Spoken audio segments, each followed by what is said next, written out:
오늘 정치권 흐름을 각 당의 세 분과 함께 자세히 짚어보겠습니다. 김정우 더불어민주당 의원, 장제원 자유한국당 의원, 이용호 국민의당 의원 나오셨습니다. 안녕하십니까? 안녕하세요. 어서 오십시오. 네, 문재인 정부의 첫 정기국회가 100일간의 대장전을 마무리했습니다. 먼저 관련 영상 보시고 오겠습니다.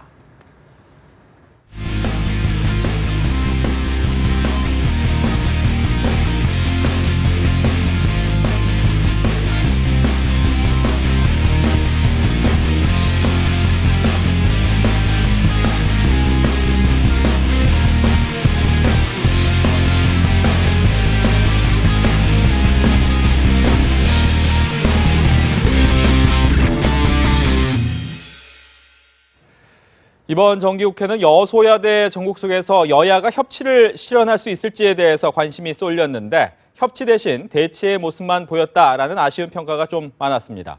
이번 정기국회에 대한 총평을 각 당을 통해서 들어봅니다. 먼저 더불어민주당부터 들어보겠습니다. 예, 정기국회 하면 예산, 그리고 국정감사, 그리고 법안 이렇게 한 세 가지 정도로 분류할 수 있을 텐데요.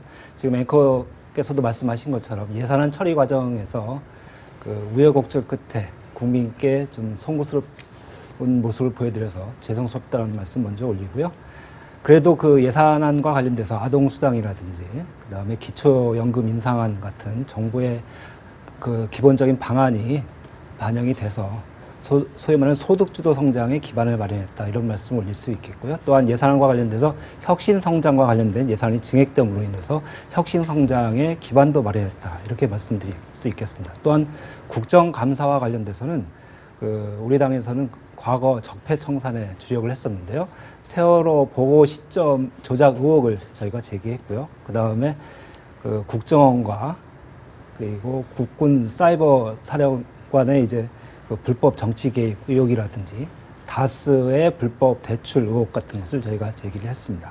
또한 법안 처리와 관련돼서는 사회적 참사 특별법이 통과됨으로 인해서 세월호 참사라든지 그리고 가습기 살균제 피해에 대한 새로운 진상을 밝혀낼 수 있는 기반을 마련했다 할 수 있겠습니다. 또한 초고소득자 그리고 초대 기업에 대한 최고세율을 인상함으로 인해서 과세 형평성을 제고하는 기반을 마련했다고 할 수 있겠습니다. 네, 예산안, 국정감사, 법안 세 가지 중에서 이제 의미 있는 부분을 좀 짚어주셨습니다. 자유한국당 얘기 듣겠습니다. 총평을 하자 그러면은 3당 공이 패자하고 낙제점이라고 생각합니다. 특별히 저희 자유한국당이 저희 당이 지금까지 추구하고 지켜왔던 자유시장 경제 체제를 수호하는 데 실패했기 때문에 가장 큰 패자라고 생각합니다.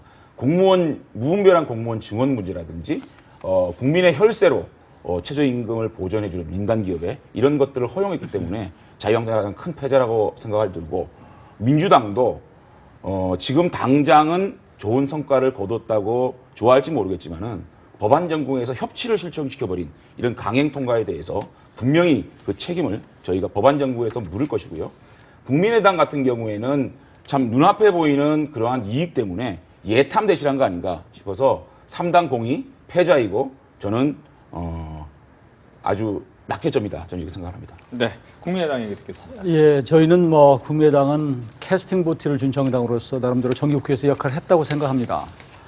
물론 기대만큼은 못했을지 모르지만 그래도 합격점 정도는 줄 수 있다, 이렇게 자평하고 싶은데요. 우선 국감과 예산을 나눠보면 국감 같은 경우는 적폐 이제 논쟁으로 사실은 민주당과 한국당이 첨예하게 부딪힐 때 국민의당이 나서서 나름대로는 정책 국감을 했다, 이렇게 생각을 합니다. 예를 들면 아파트 후무장제 같은 경우를 우리가 얻어냈던 것이거나 혹은 공무원 증원의 문제점, 그 외에 일자리 안정자금, 그거 굉장히 심각한 문제거든요. 그래서 그런 부분에 대한 제대로 짚었던 것들은 평가할 만하고, 문재인 케어가 엄청난 천문학적인 재정이 들어가는데 대책이 부족하다, 이런 것들도 책임 있는 분들로부터 문제가 있다는 점을 스스로 인정받아내는 것, 이런 것들은 평가라고 생각을 하고요.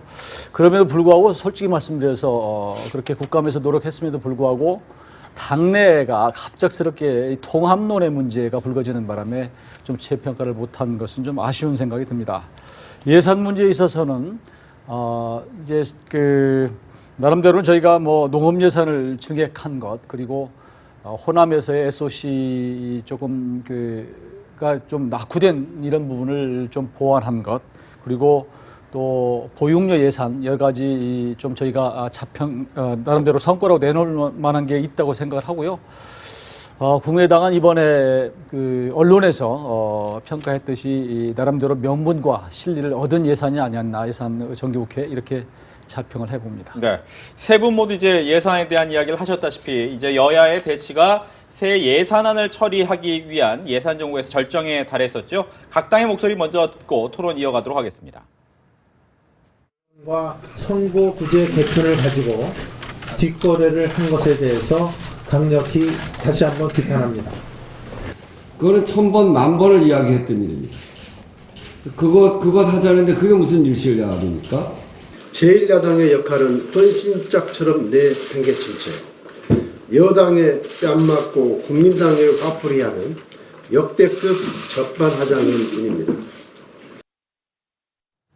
네, 새 예산안 의결을 두고 여야 폭풍이 지금까지 만만치 않은데 자유한국당은 이제 민주당과 국민의당의 꼼수 정치, 구태 정치다라고 하면서 거듭 비판하고 있습니다. 여기에 대해서 각 당의 입장이 다를 텐데 이 부분은 자유한국당이 먼저 얘기를 들어보는 게 맞을 것 같습니다. 우선 저희들은 국민의당에서 그렇게까지 주장을 했습니다. 공무원 증원 문제, 17만 4천만의 공무원 증원만큼 맡겠다.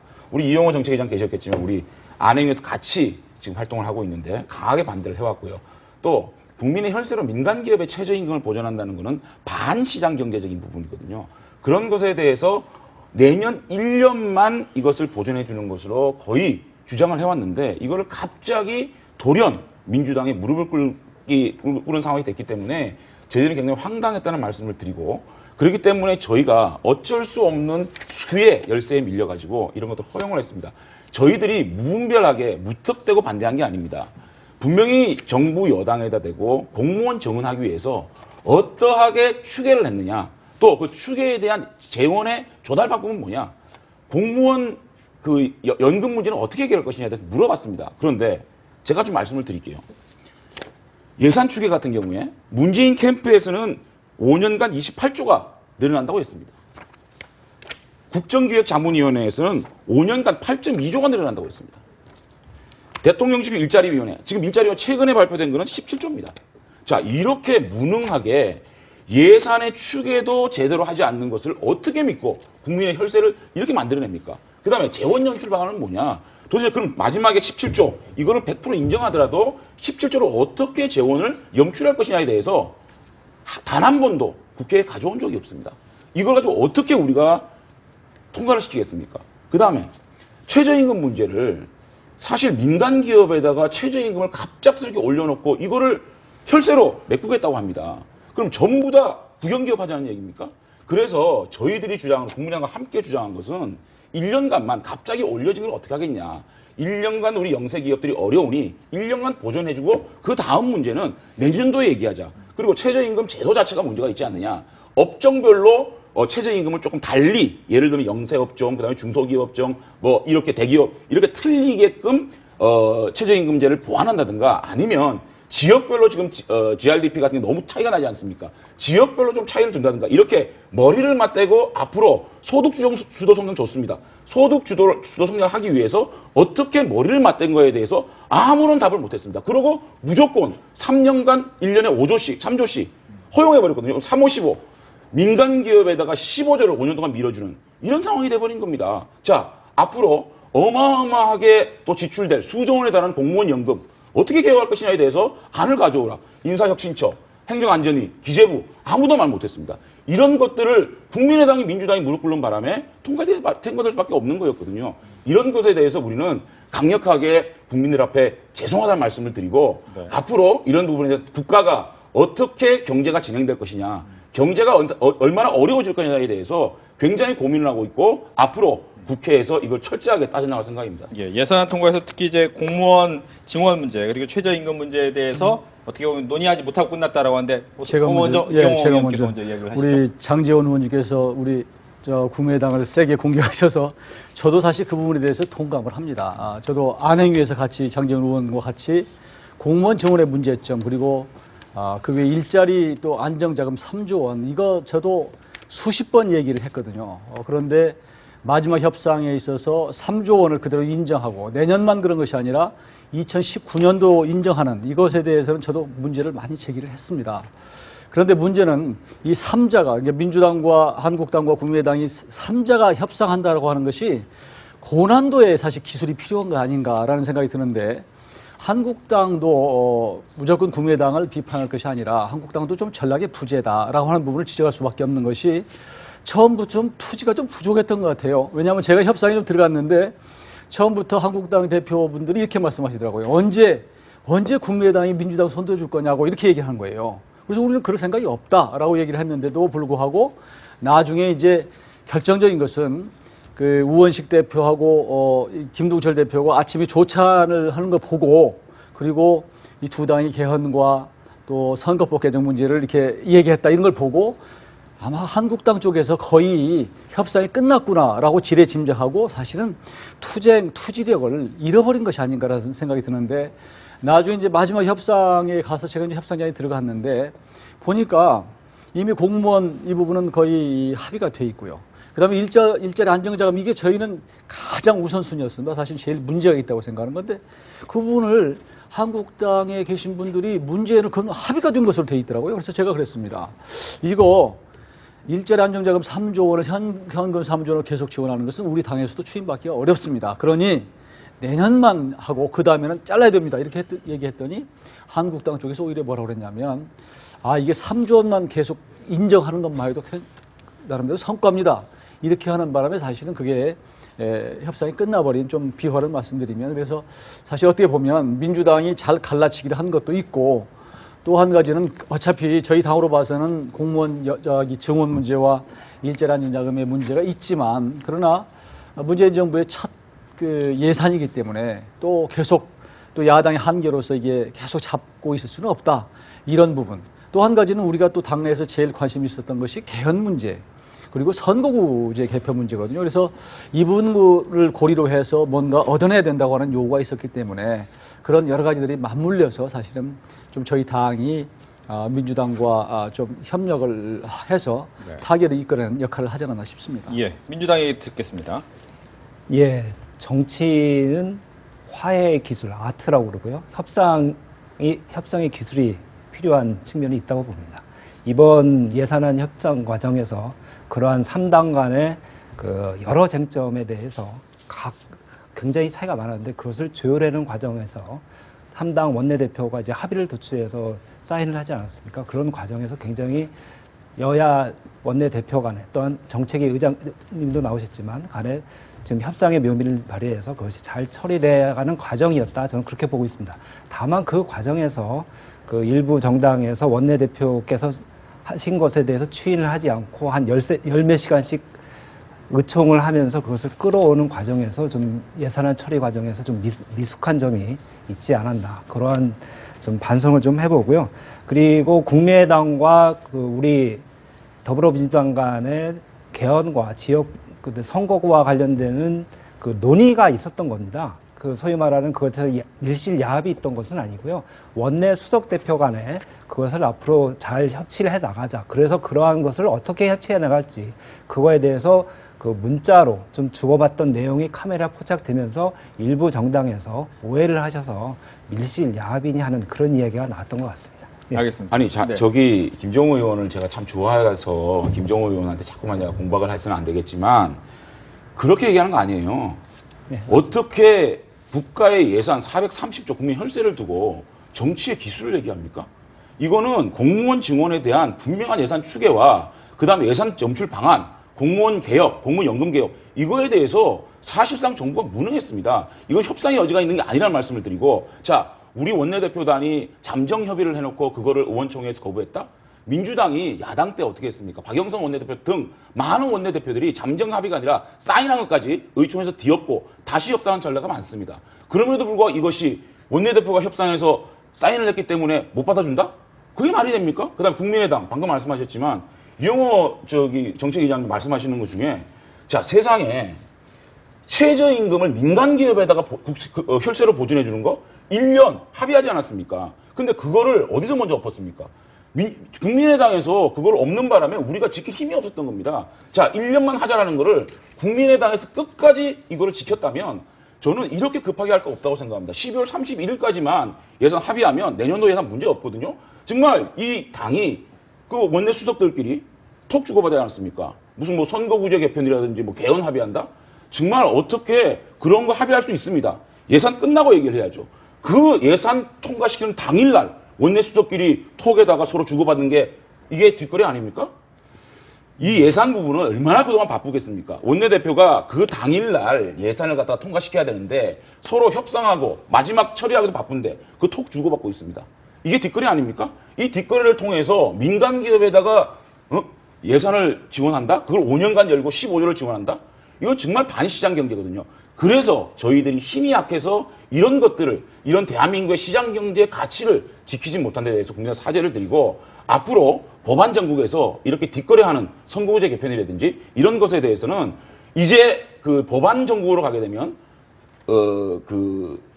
우리 그 선진화법이 야당에 훨씬 유리한 정국으로 흘러갈 거라는 거를 민주당이 알아야 되고 국민의당도 선거법 관련 거를 민주당하고 합의를 해갖고 진행할 수 있다고 생각하는 건 굉장히 착각입니다. 선거법은 선거의 룰 문제고 게임의 룰 문제입니다. 이 게임의 룰 문제는 여야 합의 없이는 진행될 수 없다는 거 분명히 하셔야 되고 이번에 예산 두 여당, 1여당, 2여당이 통과시킨 거는 정말 앞으로 후회할 거라고 생각합니다. 알겠습니다. 그 부분에 대해서 제가 말씀을 드리고 싶은 것은 지금 그걸 이제 그 선거법하고 개헌의 문제를 제기하고 이제 문자 주고받은 것이 밀신야합이라고 말씀하시는데요.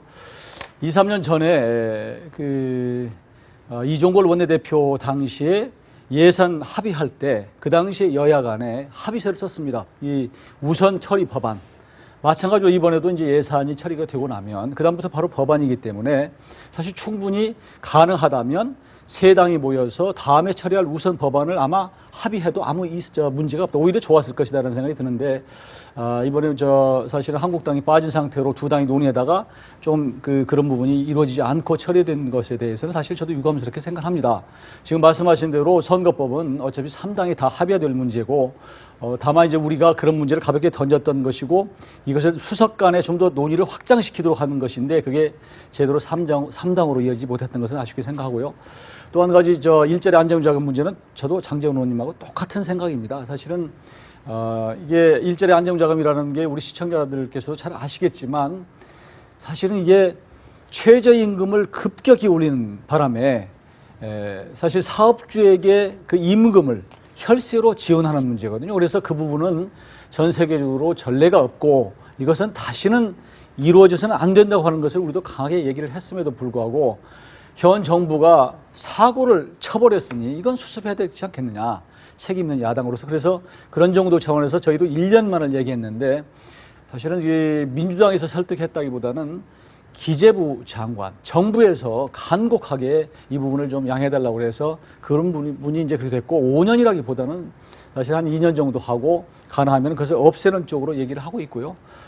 저희도 노력했습니다만 하여튼 그 부분을 지켜내지 못한 것은 죄송스럽게 생각합니다만 또 많은 국민들이 예산이 그런 것들 때문에 볼모가 돼서 한없이 늦어진 것에 대해서 또 여러 가지 걱정이 되기 때문에 하여튼 불가피하게 또 통과시켰다는 말씀을 드립니다. 제가 한마디만 좀 붙이겠습니다. 예. 국민의당에서 이렇게 말씀하시는 거는 정말 저는 납득이 안 되거든요. 국민의당에서 먼저 1년만 하고 이거는 어차피 존속할 수 없는 예산이기 때문에 1년만 하자라고 했습니다. 그거를 기재부에서 요구했다? 그래서 허용했다? 사실 그런 것에 대해서 왜 허용했는지 아직까지 제가 납득이 안 되는 말씀을 드리고요. 정말 더 중요한 거는 공무원 증원 문제가 어떻게 해서 공무원이 더 필요한지 수요부터 조사를 해서 정확하게 어떤 분야에 어떤 공무원이 더 필요하기 때문에 증원을 해야 된다. 이렇게 하는 게 순리입니다. 그런데 우리 당은 그래서 이거는 장기적으로 좀 생각하자. 추경에서도 할 수 있는 거니까 일단 매년 우리가 자연스럽게 공무원을 증원할 수 있는 5천에서 7천 정도 양보할 수 있다라고 얘기했고 그 민주당에서는 끝까지 12,000명을 해야 된다고 얘기했고 국민의당은 벌써 9,000명을 양보하지 않았습니까? 이렇게 몇 명을 정해놓고 거기에 맞는 예산을 그러니까 거꾸로 된 거죠.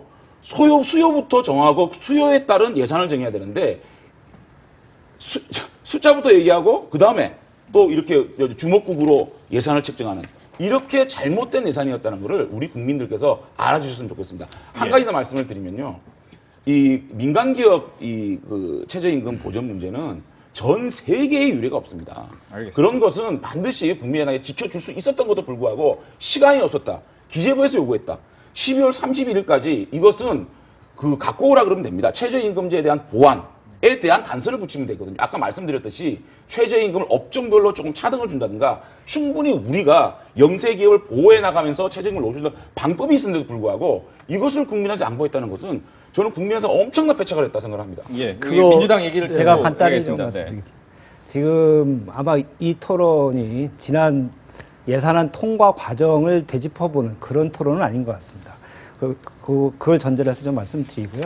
그리고 지금 그 선거구제나 개헌과 관련된 문제는 우리 3당이 합의에 관한 그런 과정에 있다 이렇게 말씀을 드리겠습니다. 그래서 먼저 두 당이 협의하는 과정이 있었고 그걸 아까 이제 우리 정책위 의장님도 말씀하셨지만 그 3당이 합의에 가는 과정에 있다. 그런 말씀을 드리겠고요. 또한 일자리 안정자금과 관련돼서 간단히 말씀드리면 세계에서 유례가 없다 이런 말씀 주신데요. 세계에서 유례가 없다고 우리 대한민국이 못하는 법이 있습니까? 지금 일자리와 관련돼서 얼마나 지금 이 나라가 이 지경까지 왔습니까? 이것을 극복하고자 소득주도 성장으로 나가고자 하는 정부의 정책을 뒷받침하기 위해서 그래서 정부가 머리를 짜면서 이렇게 나온 예산안인데 이것을 여야 간에 합의를 해서 지금 결국 처리됐으니까 이제 앞으로 내년에 어떻게 집행을 잘할 것인가 이것을 이제 염려할 시기다. 지금 100일 동안의 그 예산안 처리 과정을 반추해 볼 시기는 이제 지났다. 그런 말씀을 올리겠습니다. 알겠습니다. 이용호 의원 얘기 듣습니다. 그 일자리 안정자금 문제에 대해서 말씀을 주셨는데 저희도 마찬가지로 아쉽습니다. 사실 이것을 저희는 대안으로서 현금을 사업하는 분들에게 직접 지원하기보다는 어려운 사람들에게 사회 안전망으로 그러니까 사회 보장제도로 보험제도로 그래서 국민연금을 들어주거나 혹은 의료보험이나 고용보험을 들어준 쪽으로 하자고 얘기를 사실은 엄청나게 얘기를 했는데 그것이 받아들이지 않고 다만 이제 부대 의견으로 이제 반영이 됐는데요. 그 부분은 아쉽게 생각합니다. 그 부분 그렇지만 제가 그렇게 수용할 수밖에 없었던 것은 결국은 이 최저임금이 급격히 오름으로 해서 감당하기 어려운 업주들이 또 그 저임금 일자리라도 또 없어지는 그래서 고용절벽이 생기는 것을 막기 위해서 한 그런 고육지책으로 선택했다는 말씀을 드리고 한 가지 의문스러운 것은 왜 한국당에서 그 당시에 왜 잠정 합의를 하지 않았습니까? 잠정 합의를 6개항인가를 했는데 그 당시에 합의가 완전히 안 된 것은 유보 이렇게 의견을 썼거든요. 그런데 그 당시에 법인세 이런 것들은 유보라고 썼는데 일자리 안정자금 문제는 유보라는 얘기를 쓰지 않아서 사실 저도 좀 불만을 제기했어요. 그 자리에서. 왜 한국당에서 왜 이 부분을 일자리 안정자금 부분을 왜 유보라고 쓰지 않았느냐. 저는 우리 당에 가서 이게 받기 어렵다라고 의견을 했더니 오히려 한국당에서 그 부분은 이 정도 하면은 이렇게 얘기를 했기 때문에 좀 저는 서로 좀 의견이 다른 것 같고 또 우리 장제원 의원께서는 어느 분한테 말씀을 드렸는지 모르겠지만 저희 당이 먼저 양보했다고 하는 것은 모르겠어요. 저는 그 부분을 확실히 확인하기 어렵습니다. 제가 조금 더 설명을 드릴게요. 정국택 원내대표가 의원총회에 와서 분명히 밝혔습니다. 잠정 합의라고 자신이 분명히 말을 했기 때문에 의총에서 거부하면 이건 엎을 수 있는 안이라고 원내대표께서 말씀하셨고 우리 김정우 의원께서 말씀하시는 이제 과거의 여야 예산 합의 부분에 대해서는 더 거론하지 말고 이제 예산을 어떻게 집행할 것이냐 얘기를 해야 된다 그러지만 어차피 우리는 내년도 예산도 또 심의를 하고 통과를 시켜야 됩니다. 그렇기 때문에 제가 강조를 하는 건데 자 보십시오. 공무원 증원이 어떻게 일자리를 늘려주는 겁니까? 그게 경직된 일자리가 실질적으로 일자리가 되는 겁니까? 그게 소득주도 성장이 되는 겁니까? 저는요 공무원이 되지 못한 젊은이가 공무원이 된 젊은이들 월급 주는 상황이 되는 겁니다. 우리 가뜩이나 애들 키우기도 힘든데 우리 국민들이 혈세로 민간 기업에다가 월급 주는 이런 반시장 경제 아니 왜 그러면 전 세계에서 유례가 없는 이게 이 예산일까요? 어떤 나라도 민간 기업에다가 이런 식으로 돈을 퍼주는 나라가 없기 때문에 이게 반시장 경제 가치이기 때문에 전 세계에 없는 겁니다. 이것을 소득주도 성장이라든지 또는 일자리 늘린다고 포장하는 것은 정말 좋은 포장지지만 그 안에는 대한민국 재정이 정말 골마가는 그런 거라는 것을 장기적으로 민주당이 알아야 될 겁니다. 예, 간단히 예, 반론을 안 드릴 수가 없는데요. 공무원 증원과 관련돼서는 이번에 행정직을 그렇게 늘리는 것이 아닙니다. 행정직은 예년 수준에 맞춰서 늘리는 것이고요. 소위 말하는 그 현장에서 서비스하는 현장 공무원들을 늘리는 걸로 잘 알고 계시지 않습니까? 소방공무원이라든지 집배원이라든지 경찰이라든지 우리 국민의 안전과 서비스와 직결되는 공무원을 늘리는 것이고요. 그와 관련돼서 여야 간에 합의를 해서 9,475명 우리가 아마 증원하기로 된 것으로 알고 있습니다. 또한 그 말씀 주신 이제 최저임금 인상분에 대해서 지금 일자리 안정자금에 대해서 말씀을 많이 주셨는데요. 그럼 거꾸로 이렇게 볼 수 있습니다. 왜 이렇게 최저임금이 갑자기 많이 늘어날 수 있을까? 그러면 그동안 최저임금이 그만큼 낮았다는 것이죠. 일반 국민의 최저한의 생활보장을 못하는 그 정도밖에 최저임금 수준이 안 됐기 때문에 그것을 3당 공의 대선 과정에서 1만 원씩 올리겠다고 대선 공약을 내세웠고요. 그것을 실천하는 과정이 있는 것입니다. 그 과정에서 과거의 상승분보다 많이 늘어난 측면이 있으니 그거에 따라서 중소기업이라든지 중소자영업자 부분이 어려우실 테니 그분들을 도와주기 위해서 정부에서 특별히 안을 마련한 것이다. 그렇게 말씀드립니다. 좋은 말씀인데요. 정말 우리 김정우 의원께서는 이 공무원 늘린 거에 대한 숫자 전부 다 그 경찰, 소방공무원이 있다고 말씀하는 겁니까? 지금 알고 나오신 거예요? 말씀드렸잖아요. 이게 중앙공무원이 9,000명이고요. 지방공무원이 15,000입니다. 전체 늘리자는 게 27,000이었어요. 소방공무원은 지방직입니다. 지금 9,000명 중에 전부 다 경찰이고 소방공무원입니까? 팬 공무원 많습니다. 그거 줄이자는 거였고요. 분명하게 그건 분명히 우리 국민들 앞에 정확하게 말씀해 주셔야 되는 거고요. 그 다음에 아까 민간기업에 얘기하는 거는 정말 정부가 무능합니다. 이 최저임금이 올릴 수 있습니다. 올리지만 아까 미국 같은 경우는 어떻게 되는 줄 알아요? 전체 연방정부에서는 7.5불로 가이드라인만 칩니다. 와이오밍은 5.5불이고요. 뉴욕은 11불입니다. 이렇게 각 지역과 업종별로 탄력적으로 적용할 수 있는 그래서 말씀하시는 영세업자들한테 고통을 들어줄 수 있는 최저임금 할 수 있거든요. 그런데 가장 쉬운 방법인 국민의 혈세로 돈 줄게. 이렇게 가장 쉬운 방법을 택하니까 야당에서 이 문제를 제기하고 있는 겁니다. 한번 깊이 한번 생각해 보시고 내년도는 어떻게 하면 우리 혈세를 아껴 쓰는데도 불구하고 합리적으로 최저임금을 올리고 또 공무원을 늘리지 않을 수 있을지에 대해서 생각해 보셔야 된다는 말씀을 드립니다. 알겠습니다. 여기에 대해서 하나만. 네. 예. 이번에 이제 정부에서 요구한 공무원 증원은 12,221명이었는데 그중에서 9,475명 늘렸잖아요. 그중에서 소방직 공무원은 54명입니다. 맞아요. 그리고 소방직은 왜 그러냐면 지방직이거든요. 맞아요. 지방직 증원하는 것은 또 중앙정부가 이래라 저래라 할 수 없는 겁니다. 그렇기 때문에 우리가 이제 우려를 하는 것이고 그런데 이제 그동안 정부는 계속 소방직 얘기를 하면서 또 국가직 올리는 것을 증원하는 것을 얘기를 했다는 말씀을 드리고 저희가 12,221명을 한 자리 다 분석해 보니까 현장직은 그중에서 한 8,800여 명 정도 되더라고요. 그래서 우리는 그게 아무리 양보해도 그 정도 선이 맞다고 생각하고 사실은 협상안을 제시했던 것이고요. 이번에 첫 해기 때문에 사실은 좀 너그럽게 했다고 생각하시고 17만 4천 명 증원하는 것은 5년 동안 하는 것은 절대로 있을 수 없습니다. 그것은 다음 세대에 엄청나게 부담이 될 뿐 아니라 이번에 뽑아놓으면 문재인 정부가 끝난 이후에는 많이 못 뽑을 거 아니에요. 그러면 그 당시에 취업해야 될 사람들은 엄청나게 역차별을 받기 때문에 그런 부분을 감안해서 이 17만 4천 명은 안 된다라는 것이 우리 당의 입장이고 올해 첫 해니까 그 정도 했지 내년에는 아마 그 정도 어림없습니다. 네, 이 주제 마지막으로 얘기 듣고 마무리 짓겠습니다. 민주당 얘기까지 듣겠습니다. 예, 충분히 우리 그 야당 의원님들의 걱정을 이해하고 있고요. 저희도 그 점 잘 살펴서 내년도 예산 또 반영하도록 하겠습니다. 예. 알겠습니다. 다음 주제로 넘어가 보죠. 이제 겨울 추위와 맞물려 가고 있습니다. 정치권을 겨냥한 검찰의 사정 한파가 더욱더 매서워지고 있는데 먼저 관련 영상 보시고 오겠습니다.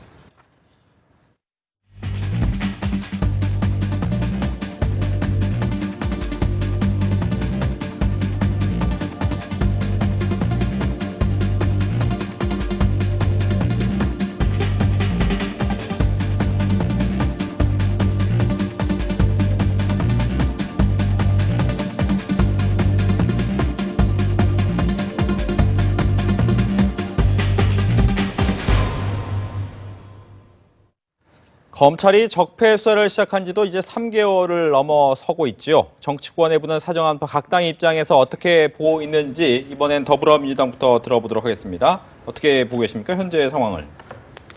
사정한파의 겨울이라 아마 그런 표현을 쓰시는 것 같은데요. 일반 국민들이 법률 집행과 관련돼서 느끼는 말씀 중에 이런 말씀이 있습니다. 그 유권무죄, 무권유죄. 권력이 있는 사람은 죄가 없고 권력이 없는 사람은 죄가 있다라는 이야기인데요. 지금 그 소위 말하는 그 적폐청사와 관련돼서 여야 정치인 할 것 없이 검찰의 수사 대상에 올라 있고 그 일부는 영장 청구가 되고 있는데요. 이것은 이 기회에 권력자는 여당이든 야당이든 과거 정치인이든 현직 정치인이든 우리 국민 앞에 떳떳하게 심판을 받는 모습을 보여줘야 된다. 그런 측면에서 지금의 그 적폐 청산과 관련된 수사는 엄정하게 집행될 것이고요. 또 긍정적으로 평가하고 있습니다. 네, 자유한국당이. 저는 김정우 의원 말씀 100% 동의하고요. 우리 사회 곳곳에 잘못된 것들 청소해야 되고요. 또 권력의 부패가 있으면 반드시 그건 도려내야 한다고 생각합니다. 다만 저는 문재인 정부가 촛불로 탄생한 정부라면 저는 촛불의 정신이라는 통합과 화해라고 생각합니다. 그럼에도 불구하고 지금 문재인 정부는 저는 이 적폐청산을 제도와 시스템을 통해서 하겠다라고 말씀을 또 하셨고, 문재인 대통령이 권력을 남용하지 않고 정말 깨끗하게 5년간 국가를 통치하고 국민들의 박수를 받고 내려오는 것, 그 자체가 저는 적폐청산으로 생각했습니다. 그럼에도 불구하고 지금의 모습은 정치보복 그 이하가 아니다. 좋습니다. 전 정부, 전임 정부 적폐청산 하십시오. 다만 전 정부, 어떤 정부 간에 저는 굉장히 공정해야 된다. 그런데 공정성을 잃고 있습니다. 저희들이 청와대 특활비, 국정원 특활비, 그 다음에 지금 나오는 법무부 특활비, 이 부분에 대해서 정권을 가리지 않고 적폐를 청산하면 하라라고 말씀을 했는데, 자, 청와대 특활비 관련돼 가지고 노무현 정부에 있었던 정상문 씨의 12억 5천, 그 부분에서 3억이 권양숙 여사로 흘려들어갔다는 증거를 저희들이 계속해서 제시했습니다. 여기에 대해서 수사 안 합니다. 또 국정원 특수활동비에 대해서, 자, 김옥두 전 의원, 이게 계좌에서 분당 파크뷰 아파트 세채 분양받을 때 여기서 국정원 수표가 나왔습니다. 여기에 대해서 지금 적폐청산 하라고 하겠습니다. 안 합니다. 김홍업 씨 같은 경우에 7,200만 원이 국정원 발행 수표가 입금된 사실이 드러났습니다. 그런데 그 당시에 검찰에서는 본류가 아니기 때문에 수사하지 않겠다고 덮었던 이 사실에 대해서 저희 정치보복대책특별위원회에서 그 누차에 걸쳐서 수사하라고 얘기했습니다. 이거는 수사를 안 하고 있습니다. 그러면서 지금 전임 정부의 국방부 장관, 또 국정원장, 전임 정부의 잉크만 튀면 전부 다 구속하고 있습니다. 자, 이렇게 불합리한 정치 보복을 하고 있으니까 검찰, 법원, 청와대, 민주당이 아수라장입니다. 검찰 문무일 검찰총장은 그러지 않았습니까? 적폐청산 조기에 끝내겠다. 그런데 민주당과 청와대에서 문무일 검찰총장을 막 때리고 있습니다. 자, 오늘 이거 그 부분 좀 잠시 뒤에 다시 어쨌든 네. 저는 현직 국회의원에 대한 적폐청산 저희 당에서 논평도 낸 적도 없고 하시라는 겁니다. 현직 국회 권력에 있어서 잘못된 거 청산하고 단죄하십시오. 전임 정권, 전전임 정권 단죄하십시오. 다만 그 전 정권에 있어서도 분명히 같은 잣대로 해준다면 대한민국이 청소가 된다. 가장 좋은 거는 문재인 대통령이 화해와 통합을 통해서 자신이 박수받는 대통령으로 내려가는 것이 적폐청산의 첫 번째 가장 좋은 방법이고, 안 되겠다고 하면 공평한 잣대로, 똑같은 잣대로 적폐청산에 나서달라는 말씀을 드립니다. 예, 국민의당 얘기 듣습니다. 지금 사정정국이냐 하는 부분을 말씀을 하셨는데요. 제가 보기에는 사정정국 맞는 것 같습니다. 사실 오동잎 떨어지면 가을 오는 거 아는 거 아닙니까? 지금 수십 년 동안 정권마다 사실 사정정국이라는 게 있었는데 그때마다 한 번도 어느 정권도 지금이 사정이다, 사정정국이다 이게 스스로 인정한 적이 없습니다. 그런데 지금 여러 정치인들이 이 검찰 수사 대상이고 압수수색을 받고 하는데 거의 야당이거든요. 뭐 물론 전병헌 수석도 거기에 포함되어 있습니다만 현직 정치는 다 야당입니다. 그리고 또 선거법에 관련돼서도 아마 단순 숫자로 보면은 여당 의원들이 훨씬 많았습니다. 그럼에도 불구하고 여당 의원들은 다 의원직 상실을 받지 않는 수준으로 다 이미 종료가 됐고요. 최근에 국민의당의 의원 한 분은 여당 한 의원과 거의 뭐 비슷한 정도의 그 사안이었는데도 대법원에서도 확정 판결돼서 의원직 상실이 됐습니다. 그런데 그것도 시기도 다른 의원보다 훨씬 대법원에 가서 늦게 올라갔는데 빨리 된 것도 사실 그렇게 보면 오해할 만하다. 합리적 의심을 가질 만하다라고 생각이 되기 때문에 지금 분명한 것은 그것이 어떤 현 집권당이 뭐 기획을 하거나 뭐 이랬다고 생각은 않지만 아니면 결과적으로 우리들이 느낄 때는 뭐 사법부든 뭐 어디 검찰이든 이런 것들이 자연스럽게 그런 분위기가 형성돼 있고 그것이 정치권에 미치고 있다. 저는 그렇게 생각합니다. 네. 반론 잠깐 듣겠습니다. 예, 간단히 말씀드리겠습니다. 어느 정권에서 정권 초기에 그 정권의 청와대의 정무수석을 수사한 적이 있었겠습니까? 제가 볼 때는 우리 문재인 정부가 아마 처음일 것 같고요. 그것도 6개월이 안 되자마자 이렇게 하는 경우는 거의 없었습니다. 그리고 또한 그런 정면에서 현 정권, 과거 정권 상관없이 비리가 부패 의혹이 있다고 그러면 당연히 수사를 해야 된다. 이런 말씀, 이렇게 하고 있다는 말씀 또한 올리고요. 그리고 또한 제도와 시스템을 통해서 그 적폐를 청산하겠다. 그것은 제도와 시스템을 이제 지금 만들어가는 과정에 있고요. 그건 국회가 우리가 이제 공직자 비리 수사처라든지 그런 것을 만들어서 이제 해야 될 사항이고요. 그럼에도 불구하고 지금 눈에 띄는 적폐, 비리에 대해서는 검찰 수사권을 적법하게 행사해야 하고 또한 하는 것이 맞다고 봅니다. 예. 네. 확실하게 하고 있습니까? 그렇게? 예, 하고 있습니다. 그런데 왜 이렇게 청와대, 법원, 민주당, 청와대 사이에 이렇게 수사 관련돼 시끄럽죠?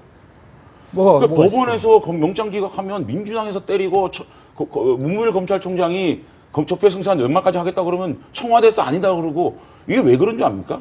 이게 공평하지 않아서 그런 겁니다. 지금 노무현 대통령이 왜 정치보복이라고 얘기했습니까? 피의 사실을 공표해가지고 모욕죄 수사했다고 정치보복을 하지 않았습니까? 지금 보십시오. 친정권 언론에서 매일 속보 단독입니다. 어떻게 그렇게 검찰 속보가 그렇게 나갑니까? 그래놓고 소환하고 구속시킵니다. 자, 그러니까 검찰에서 뭐라 그런지 압니까? 오늘 이게 신문에서 뭐라고 나오는지 알아요? 검찰 간부들이 모여서 검찰총장이 서울지검을 보호해야 한다. 서울중앙지검 수사에 문제 생기면 총장도 책임져야 된다. 적폐청산 수사가 청와대가 바라는 대로 진행된 것이 아닌가. 검찰이 수사 착수, 신병처리 결정 권한을 빼앗겼다. 이재용 부장검사 영장 실시할 때 수사검사 행태 심각했다. 이게 검찰 내부에서 흘러들어오는 것이 보도되고 있습니다.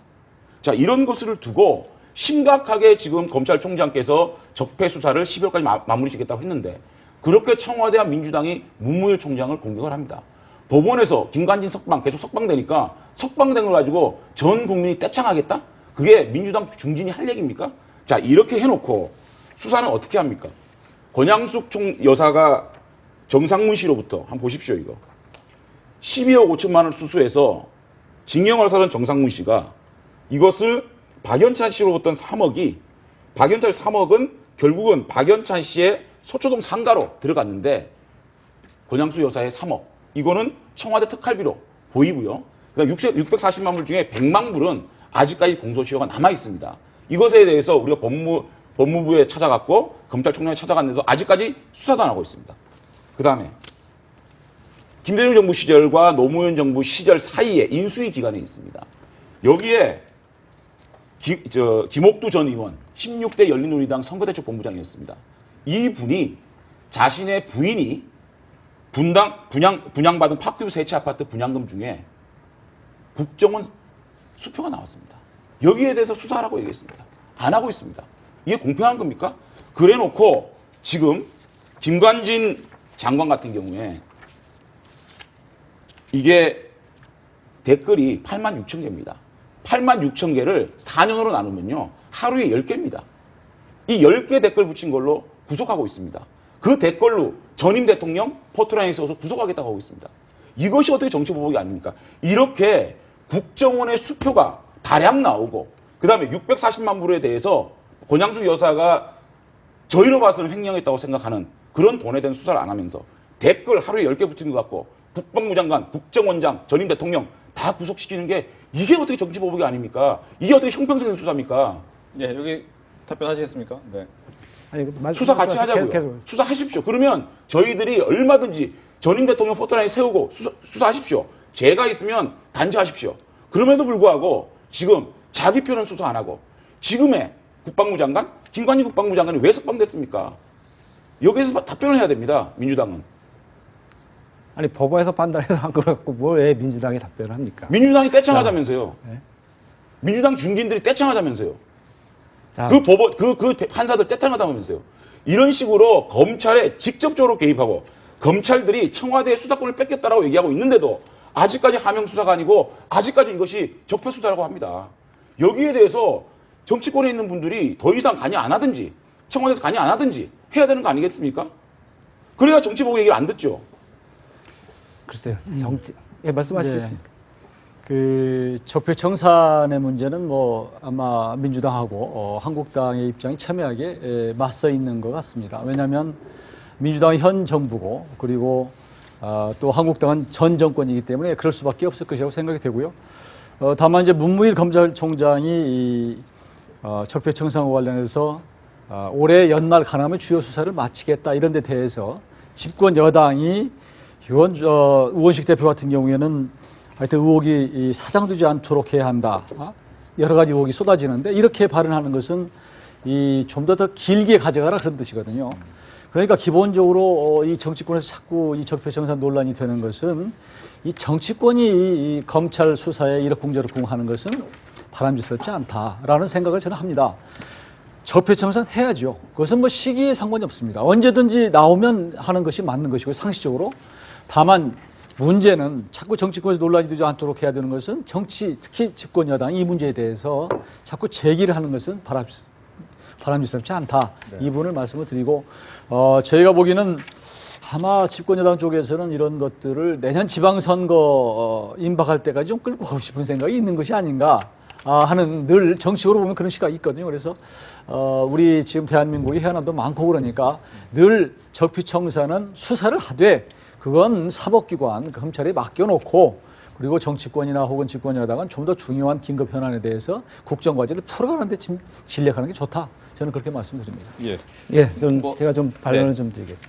일부 야당에서 이제 정치 보복이라고 하시는 것은 소위 말하는 이 과거를 보시면서 과거에 그 당이 집권할 때의 생각을 하셔서 소위 말하는 뭐 묻은 뭐가 성낸다 또는 뭐 낀 뭐가 먼저 소리낸다듯이 그래서 먼저 이제 그런 말씀을 정치 보복이라는 말씀을 하시지 않나 싶고요. 그리고 그 문무일 검찰총장 지금 말씀이 나왔으니까 그 문무일 검찰총장의 말씀을 좀 들어보면 수사가 본래 그 기한을 정하기는 어렵지만 올해 안에 주요 부분 수사를 마무리했으면 좋겠다. 그래서 최선을 다해달라 이런 말씀이거든요. 그러니까 이 말씀은 올해 안에 수사를 다 끝나도록 최선을 다해달라는 소위 말하는 주마가편, 그러니까 검찰총장으로서, 그러니까 검찰의 총수로서 그 적폐를 수사하는 수사관들에게, 검사들에게 수사를 신속하고 국민하게 처리해달라. 그런 식으로 말씀해 주신 거고요. 그에 관해서 우리 우원식 대표도 국민의 뜻을 담아서 우리 촛불 혁명에서 그런 거 아닙니까? 적폐를 청산해달라. 그래서 나라다운 나라를 만들어달라는 것이 국민의 뜻 아니었습니까? 그것을 받들어서 검찰총장의 말씀을 그런 식으로 해서 말씀하신 거고요. 당연히 그렇게 할 수 있는 것이죠. 국민의 말씀을 전하는 것이니까요. 예. 자, 네. 노무현 대통령이 직접 임명하신 김명수 대법원장이 뭐라 그랬습니까? 민주당 보고. 법원의 판결에 대해서 정치적 이해관계에 따라서 비판하는 건 옳지 않다고 말씀하셨습니다. 늘 법원이 영장을 기각하거나 석방을 시키면 그 당의 중진들이 나서가지고 특히 그 당의 적폐청산위원회 있죠. 그 위원장이 그 판사의 캐리어까지 학벌까지 인맥까지 가지고 두들깁니다. 그게 맞는 얘기입니까? 민주당이 점잖은 여당의 입장입니까? 그 다음에 제가 말씀을 드리면 자 아까 제가 조금 수정을 하겠습니다. 김관희 국방부 장관 같은 경우에 사이버 사령부가 댓글 작성에 70만 개입니다. 70만 거 중에 혐의가 8,600개입니다. 4년 동안 8,600개면요. 하루에 10개입니다. 이걸로 구속시키는 거 있습니다. 다시 강조합니다. 제가 분명히 이게 댓글 몇 개 쓴 게 더 큰 적폐입니까? 아니면 제가 분명히 이 김옥두 의원 같은 경우에 수표 흐름까지 저희가 확보하고 있습니다. 여기에 대해서 검찰에 수사해달라고 얘기하고 있습니다. 이러한 국정원 수표가 나온 사건에 대해서는 묵묵부답을 하고 있습니다. 이 부분에 대해서 분명히 답해야 되는 말씀을 드리고요. 그 다음에 지금 적폐청산이라는 미명 아래 국정원 서버를 까고 있습니다. 정말 이거는요, 국정원 서버에 뭐가 다 들어있는 줄 압니까? 어떤 사람이 우리에 협조하고 있는 간첩이며 어떤 사람들이 우리 국가를 위해서 협조하고 있는지를 그 안에 다 들어있습니다. 그거를 민간인들이 접근을 해가지고 까고 있습니다. 이게 제대로 된 적폐청산입니까? 그 다음에 우리 행안위에서 문제가 됐지만 그 진상조사위원회를 만들었어요. 진상조사위원회가 경찰청의 훈령으로 할 수 없다라는 법제처의 판결로 그게 좀 스톱이 됐습니다. 이런 식으로 경찰청 자체의 훈령으로 민간인에게 2급 정보를 컨트롤할 수 있는 자격증을 줘가지고 그 수사들, 지금 이미 끝난 용산, 강정마을, 쌍용 사태 이런 수사를 다시 하겠다는 겁니다. 언제까지 대한민국이 과거에 머물러서 과거에 있는 사건들을 다시 해집하고 또 국정원 서버를 가가지고 왜 이 국정원이 잘못된 부분이 정치 개입 아닙니까? 그 부분만 싹 드러내서 개혁하면 되는 겁니다. 왜 국정원 자체를 이렇게 전체를 적폐 기관으로 몰아가지고 서버를 뒤집니까? 그게 국가를 위한 적폐청산입니까? 정권의 안보를 위한 적폐청산입니까? 네, 댓글과 관련돼서는 그 댓글 부대 만드는 것까지 대통령께 보고됐다는 거 아닙니까? 그거 피의 예. 사실입니다. 예? 그거 어떻게 아십니까? 그렇게 수사 결과 봤습니까? 그렇게 언론에 보도되지 않았습니까? 언론에 보도요? 네. 자, 언론에 보도돼서 제가 언론에 보도된 거는 그러면 640만 불에 대해서 노무현 대통령의 피의사실 흘려가지고 대통령께서 돌아가셔서 정치 보복이라면서요. 이명박 대통령에 대한 피의사실 유포입니다. 국회의원이 그걸 얘기하면 정치 보복 아닙니까? 지금 국회의원이 공공방송에 나와가지고 검찰에서 발표하지도 않은 언론에 나온 피의사실 가지고 말하면서 확정적으로 얘기를 하십니까? 그렇게 무책임한 겁니다. 그게. 이게 정치 보복이죠. 피의사실 공포하시는 겁니까?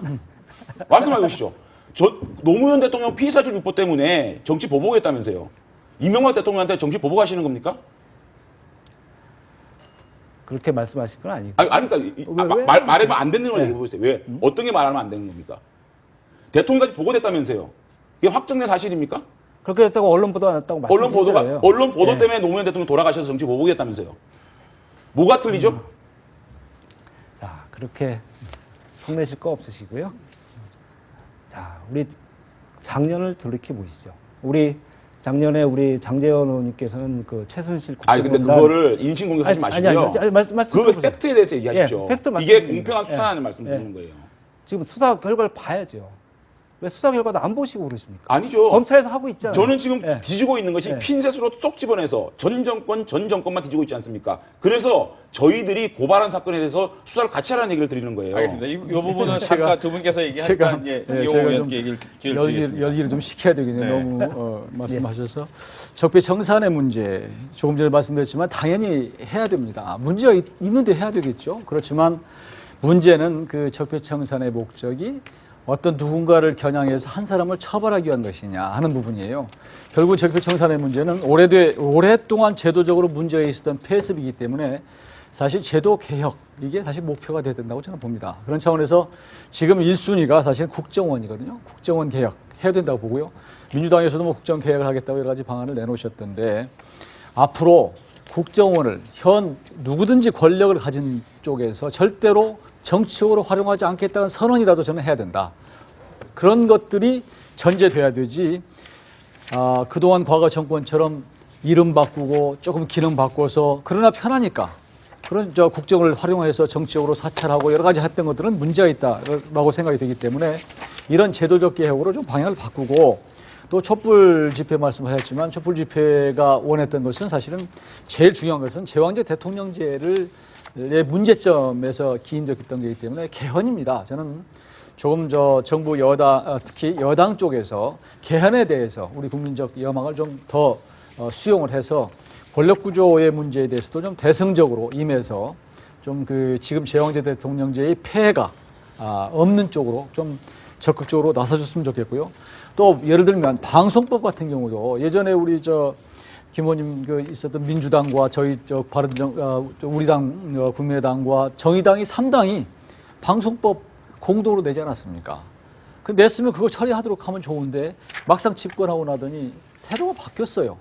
대통령이 뭐라고 말씀하셨냐면 그 방송사 사장은 그냥 기계적인 중립을 지키는 사람보다는 그런 사람으로는 안 된다 이렇게 얘기를 하니까 그러니까 여당이 태도를 바꿔서 지난번에 법안 공동으로 냈던 것을 지금 처리를 않는 거 아닙니까? 그래서 저는 정말로 집권 여당으로서 뭔가 개혁 의지를 보이려면 야당 때 했던 거 그대로 좀 받아들여서 이번 남은 정기국회에 좀 처리를 했으면 좋겠어요. 네.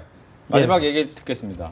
네. 예, 그런 측면에서 지금 국정원 개혁이 굉장히 중요한 것이고 그와 관련해서 이제 국정원법 개정안을 또 저희가 마련하지 않았습니까? 그래서 그와 관련돼서 우리 국민의당도 적극 협조해 주시면 있고 우리 자유한국당에서도 좀 적극적인 자세로 논의에 좀 임해 주시길 좀 기대하겠습니다. 법안 얘기 잠시만 제가 좀 할게요. 예. 지금 떡조사람 생각도 안 하는데 두 당에서 지금 김치국부터 마시고 있는 것 같은데 12월 정기국회 이제 임시국회가 내일부터 시작되는데 분명히 말씀드리면 선거구제 개편 문제는 이거는 게임의 룰 문제입니다. 그렇기 때문에 여야가 합의가 안 되면 결코 두 야당이 아무리 뒷거래를 해도 그건 될 수가 없는 겁니다. 그런데 선거구제 개편에 대해서 자유한국당도 굉장히 관심이 있었습니다. 이걸 얼마나 우리 국민들의 뜻을 잘 국회에 의석수로 반영할 것인가 고민을 했는데 이 순수해야 될 이런 선거구제 개편 게임의 룰 문제를 두 당이 예산안 정국에서 서로 뒷거래했다는 얘기를 듣고 21대 국회의원 선거까지 선거구제 개편 안 할 겁니다. 저희는 거들떠오지 않을 거고요. 국정원 개혁법안 같은 경우에는 이건 국정원 해체하자는 겁니다. 저는 민주당이 결코 순수하게 국정원을 개혁하기 위해서 내놓은 게 아니고 자신들의 개혁 의지를 개혁적 정부라고 이미지 메이킹하기 위해서 그냥 던져본 법안이라고 생각합니다. 아니 국정원 잘못된 거, 정치 개입하는 거 그거 딱 잘라서 개혁하면 되는 거지. 국정원의 대공수사권 그거 없애가지고 국정원이 왜 있습니까? 차라리 통일부에 그냥 대북 협력국 하나 만들면 되죠. 알겠습니다. 그런 것들 우리 거들떠보지 않을 거고요.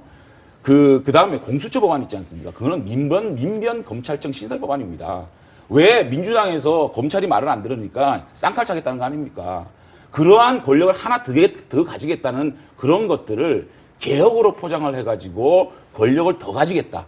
정권 안보에 더 신경 쓰겠다는 법안을 자유한국당이 그것을 허용할 일이 없고요. 분명히 말씀드리자면 예산안 정국은 여당이 유리하게 선진화법이 되고 있지만 법안은 자유한국당이 없이는 법안 통과가 힘듭니다.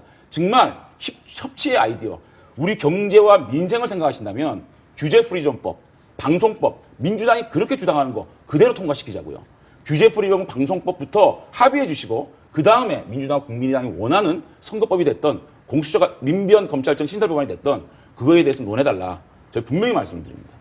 얘기하시겠습니다. 예, 간단히 좀 말씀드리겠습니다. 국정원 개혁과 관련돼서는 국정원을 국민에게 돌려주자는 것이지 그것을 정부가 특히 문재인 정부가 5년 동안 갖고 있겠다. 그런 것은 아무도 어느 누구도 인정하지 않으리라 믿고요. 또한 그 공수처와 관련돼서는 그동안 검찰이 검찰 권력을 악용했고 오용했다는 비판이 많이 있던 거 아닙니까?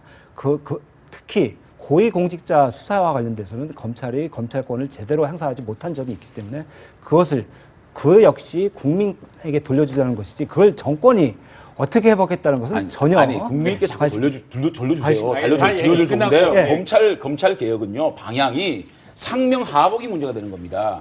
수평적 시스템을 만들면 검찰 개혁이 힘입니다. 이게 옥상 하나 더 만들어가지고 이런 칼을 하나 더 가져서 국민한테 뭐가 도움이 되겠습니까? 그러면 공수처가 썩으면 공공수처 만듭니까? 장의원님 얘기를 다 듣고 나머지 얘기를 또 듣겠습니다. 예, 네. 너무 흥분하실 건 없으시고요. 흥분 안 하고요. 옥상을 국민한테 돌려주니까 국민한테 다 돌려주세요. 다 돌려주시는 건 좋은데 좀 합리적인 말이 되는 법안을 갖고 얘기를 해야지. 예, 옥상옥을 만들겠다는 건 뭐 전혀 아닐 거고요. 그건 뭐 과거의 사례를 봐서도 이제 우리 국민들께서 이해하시리라 믿고요. 또한 그 선거구제 개편이라든지 개헌 문제라든지 그것은 우리 3당이 공히 그 선거 과정, 대선 과정에서 국민께 약속드렸던 바입니다. 특히 개헌 문제는 그 내년 지방선거와 같이 시행하겠다고 3당이 약속했던 것이라 우리 3당이 그 대선 공약을 지킨다는 그러한 차원에서 적극적으로 협력해 나가야 된다고 생각합니다. 자, 한 말씀만 더 드릴게요. 자꾸만 대선 공약 그러는데 민주당이 박근혜 대통령의 대선 공약, 이명박 대통령의 대선 공약 지킬 수 있도록 한 번이라도 합의해 준 적 있습니까? 4대강 예산 한반도 대운하 전부 양보했습니다. 알겠습니다. 다 양보했어요. 예. 저도 한마디 이용호 하겠습니다. 의원 얘기 듣겠습니다. 우리 장재원 의원께서 국민의당에 대해 불만이 많은 것 같아요. 그래서 자꾸 뒷거래 말씀하시는데 사실은 뭐 뒷거래 이루어진 것도 없습니다. 괜히 소리만 열어나고 뒷거래 하셨잖아요. 문자만 주고받은 가지고 뭐 거래가 네, 이루어지지 않았기 뒷거래가 때문에 다 문자로 하는 거죠. 거래가 성사가 안 됐습니다. 제가 말씀드리고 그리고 거래는 조금 전에 말씀하셨지만 3당이 합의해야지 되는 거고요. 특히 선거법 같은 경우는 다 국회의원의 300명 이해관계가 달린 문제고 모든 국민과 직결적인 문제이기 때문에 사실 다 합의해야 될 문제고 그거 적극 나서겠습니다. 그리고 예전에도 예산 처리할 때 그런 법안을 묶어서 서로 동시에 발표한 적이 있었다는 말씀을 드리고 저는 지금 한국당에서 원하는 규제프리존법이나 서비스 발전 기본법 이거 해야 된다고 봅니다. 저도 여러 차례 얘기를 했고요. 당연히 이런 문제는 4차 산업혁명을 앞두고 집권 여당에서 더 먼저 하자 이렇게 나와야 될 법안이다라는 말씀을 드립니다. 지난번에 민주당에서 규제프리존법을 받겠다라고 얘기를 해놓고 또 청와대에서 좀 제동을 걸으니까 뒤로 좀 빼는 그런 모습을 사실 저도 감지를 하고 있는데 적극적으로 일자를 위해서 정말로 나서는 정부라면 적극적으로 이런 부분을 좀 해야 된다는 말씀 드리고요. 또 한 가지는 특별감찰관 그 법 있지 않습니까? 지금 문재인 대통령 지금 특별감찰관 임명 안 했죠. 예전에 이석수 예전 박근혜 대통령 계실 때 이석수 감찰관에서 나중에 우병우 싸워서 이제 그만뒀는데요. 이거 특별감찰관 임명하도록 해야 됩니다. 그리고 특별감찰관 제도가 실효성이 있으려면 야당이 추천을 해서 대통령이 좀 임명하는 이런 정식으로 돼야지 견제와 균형이 된다. 그런 차원에서 우리는 특별감찰관을 법을 좀 개정해서 여당도 적극적으로 나서서 또 임명이 돼야 된다는 말씀 드리고요. 그런데 그 부분 얘기하니까 또 민주당 쪽에서는 그것은 좀 시간이 좀 걸리고 차라리 공수처를 하자 그러는데 자꾸 이렇게 맞물려서 돌아올 것이 아니라 우리 국민들 보기에 정말로 좀 당당하게 서로 국민들 시각에서 서로 한 테이블에 앉아서 좀 이런 법안도 적극적으로 논의를 해서 이번에 좀 성과를 냈으면 좋겠습니다. 네, 뭐 두 야당의 강한 공세 때문에 좀 오늘 말씀을 많이 못하신 것 같은데 민주당의 마지막 민생입법 국회 관련된 입장을 좀 들어보겠습니다. 예, 좀 말씀드리겠습니다. 네. 규제프리존법이라든지 그런 것은 저희가 이제 대안을 준비하고 있고요. 기존에 우리 당의 입장이 야당일 때하고 여당일 때 바뀌었다든지 그런 것은 아니다는 말씀 올리고요. 또한 특별감찰관 임명이라든지 그다음에 공수처 설치 같은 것은 좀 큰 틀에서 같이 봐야 된다 이런 말씀 올리고요. 저희 당으로서는 지금 소득주도 성장, 혁신 성장과 관련된 예산안은 좀 마련이 돼서 새 정부가 좀 일할 수 있게 됐는데 지금 또 경제 정책의 또 다른 한 축이라 할 수 있는 공정 경제를 위한 입법이 좀 많이 필요하다 이렇게 보겠습니다. 그래서 가맹점의 공정거래에 관한 법률이라든지 대리점업의 공정거래 법률 등 공정거래 관련 법을 차기 국회에서 좀 여야 협의를 통해서 좀 중점 처리해야 될 것을 좀 보고 있습니다. 알겠습니다. 우리 야당에 많은 좀 협조를 부탁드리겠습니다. 네, 이렇게 해서 시간이 다 됐습니다. 잠시만. 예, 민주당 정말 제가 좀 충고 좀 드릴게요. 정말 좀 부탁 좀 드립니다. 예, 말씀 주십시오. 국민의당하고 그렇게 거래해가지고 한국당 패싱시키면 안 되고요. 패싱한 적 없습니다. 앞으로는 협치를 얘기하면서 뒤로는 정치 보복을 하고 있습니다. 저는 국민의당이 그 정치 보복은 아직까지 그렇게 해오셨으니까 갖고 오신 거지. 국민의당에 대해서 기대가 큽니다. 합리적으로 알겠습니다. 판단하실 부분이 많으니까 예. 법안 부분에 대해서는 아주 좀 긴밀하게 정말 경직된 우리 공무원 증원 이거 문제가 되니까 규제프리존 특별법을 만들어가지고 우리가 좀 그 시장에서 일자리가 나올 수 있도록 국민의당과 함께 좀 노력했으면 좋겠습니다. 알겠습니다. 이렇게 해서 늦은 시간까지 세 분과 함께 정치 이슈에 대한 이야기를 나눠봤습니다. 오늘 얘기 잘 들었습니다. 예. 네, 복잡한 정치 이슈를 공정하고 당당하게 풀어보는 정정당당 오늘 준비한 내용이 여기까지입니다. 다음 주 정정당당은 저녁 8시 40분에 다시 찾아뵙겠습니다. 시청해주셔서 고맙습니다.